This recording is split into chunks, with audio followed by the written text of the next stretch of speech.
Right, breaking just moments ago, we just learned the Department of Homeland Security's Inspector General has opened an investigation into how the Secret Service secured the campaign rally where there was an attempt on Donald Trump's life. The FBI also investigating the incident. CNN also has an exclusive interview with the Secret Service director. CNN's Whitney Wild's been on top of all of this, joins us now. Good morning, Whitney. Good morning, John. This is a notable development in what will be a long list of investigations as the Secret Service answering more questions today.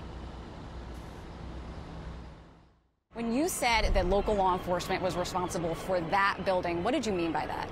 So Secret Service respects local law enforcement, and we could not do our job either investigatively or on our protective mission without them. In Pennsylvania, in fact, on that same day, they were also working the First Lady trip and a vice presidential trip. So I understand the constraints that they're under, and as I said earlier, we couldn't do our job without them. At that particular site, we divided up areas of responsibility, but the Secret Service is solely responsible for the design and the implementation and the execution of the site. And that's what I was trying to stress, was that we just divided up areas of responsibility, and they provided support to those areas of responsibility. And you mentioned the First Lady's also event in Pittsburgh. You guys have a lot of areas to cover. Were any assets diverted from the former president's rally to her detail? No, there were no assets from the Secret Service that were diverted at all. Okay, so no one swapped out any of the posts, for example? No. Okay. CNN, of course, has reporting that the Secret Service increased security for former President Trump because of a credible threat from Iran. I've spoken with several people who look at the perimeter, hearing that news, look at the perimeter and say, how, knowing that there was a credible threat against the former president, how could that perimeter be so small that it excluded a building just 150 yards away from the podium? I can't get into the specifics of any threats, but obviously with all of our protectees, we're constantly monitoring the threats that are out there, and we design our security plan based on that, also depending on the venue and the environment that we're in. And on that particular day, a full advance had been completed, but this is also why we are doing an internal review, and we look forward to the external review as well. And obviously, if there are things that we need to change about our policies or our procedures or our methods, we are certainly going to do so. Was that perimeter too small? The perimeter encompassed the area that we needed to secure for the event that we had on that day. What happened is a terrible incident and should never happen, and we are obviously going to make sure that moving forward we take whatever lessons that come out of this and adjust accordingly. Was every element, every part of his, from the intelligence to the counter-assault team to the detail agents, the shift agents, I mean every element top to bottom of the advance in the operation, was every element increased after you learned of this credible threat? What we increased was what we felt was appropriate for the former president and for that particular event on that day. We have been increasing the assets and the resources and the staffing that we have been providing to the former president since he was a presidential candidate and then the presumptive nominee. That's what I can tell you. That sounds like a no. I am not saying a no at all. I'm saying that we have continued to increase the resources that we've been providing to the former president. Director Cheadle told us that she did speak with the agents and officers who responded, telling them that in what would be the most difficult moment for any Secret Service agent or officer's career, in that moment, those men and women who were there on scene did their job flawlessly. Back to you. Yeah, well, we'll find out with this Inspector General report and the number of investigations that now seem to be ongoing. Whitney Wild, great reporting. Thank you very much. Sarah?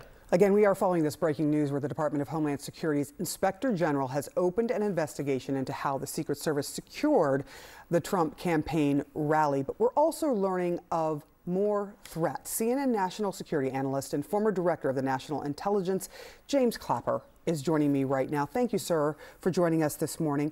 Mr. Clapper, what are the things that law enforcement is learning that would trigger this kind of warning?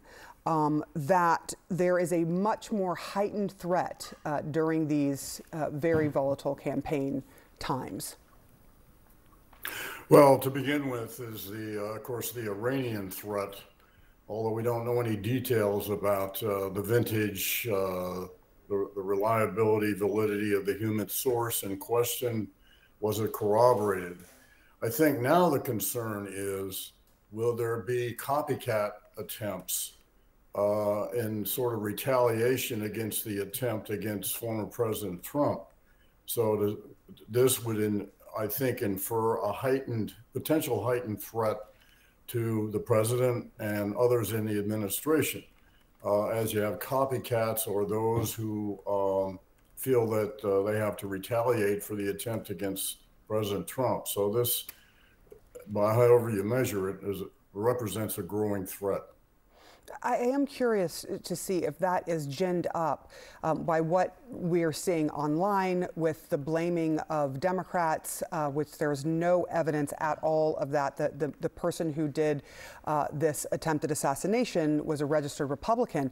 But you're hearing on the stage as well from some of the Republican leaders using the word "they" cannot take him out. They tried to kill him, inferring that it's the Democrats. Is this something that would create an even more heightened threat because of what leaders are also saying? Well, yes, it would. That's why it would really be good if everyone would abide by the appeals made by both President Biden and former President Trump to tone down the rhetoric, to cool it. And so, given the nature of polarization in this country and the wild conspiracies on social media, that sort of rhetoric just feeds that, and I think heightens the intensity of resentment on the part of some to retaliate because of blaming the Democrats, for example, which right now is not helpful. You know, over the years, there have been so many assassination attempts and assassinations in our past political history, especially in the 60s. You had, President Kennedy, Dr. King, Bobby Kennedy. When you look at what happens during a volatile campaign, do you always see these threats go up? Well, not like this case. We've certainly had, unfortunately, a very checkered history with political violence in this country.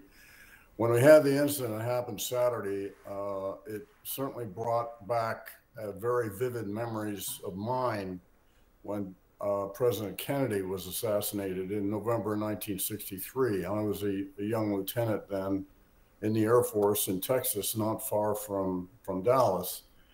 And I had many of the same feelings and emotions that came up when I witnessed what happened Saturday.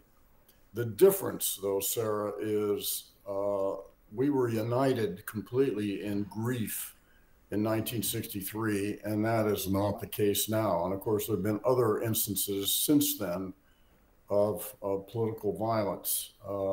George Wallace, Bobby Kennedy, and other similar incidents involving violence. And that's why today, because of the polarization in this country and the intense feelings that people have, why this is a particularly volatile situation.